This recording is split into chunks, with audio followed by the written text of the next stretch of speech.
السلام علیکم دوستوں، میں عاصم سیل آپ کی خدمت میں حاضر ہوں۔ امید کرتا ہوں کہ سب خیر خیریت سے ہوں گے۔ اللہ پاک آپ سب کو اپنی حفظ و امان میں رکھے۔ دوستوں، آج ہم آپ کو ادرک اور لونگ کے بہت ہی زبردست فوائد بتائیں گے اور یہ بھی بتائیں گے کہ انہیں کس طرح استعمال کیا جاتا ہے۔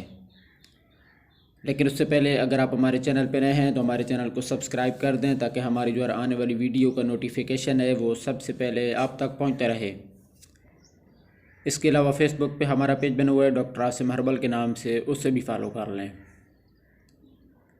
دوستوں، بدلتے موسم کے ساتھ ہی بعض لوگوں کو ناک کی الرجی اور گلے کی الرجی شروع ہو جاتی ہے، جس میں ناک بہنے لگتا ہے اور ساتھ جو ہیں چھینکیں شروع ہو جاتی ہیں، اور اس الرجی کی وجہ سے سر میں درد بھی شروع ہو جاتا ہے، اور بعض اوقات اس کے ساتھ ہلکا بخار بھی ہو جاتا ہے۔ بعض اوقات کچھ مریضوں کو خشک کھانسی شروع ہو جاتی ہے، جو کہ پوری رات لگی رہتی ہے اور مریض کو شدید بے چینی رہتی ہے۔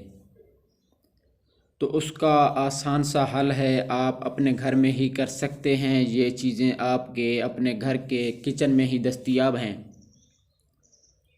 تو دوستو، آپ نے یہ کرنا ہے کہ 1 کپ پانی میں 4 سے 5 دانے منقع کے اور دار چینی کا 1 ٹکڑا اس میں ڈال دینا ہے، اور پھر پانی کو 5 منٹ تک آگ پر پکانا ہے۔ پھر اسے ٹھنڈا ہونے کے بعد استعمال میں لانا ہے۔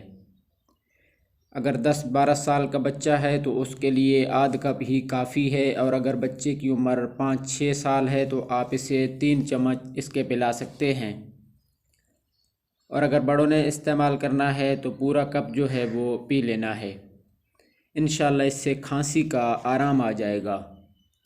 اور اگر گلے میں کیرا گرتا ہے اور ناک سے پانی بہتا رہتا ہے تو اس کے لیے بھی بہت ہی آسان سا حل ہے۔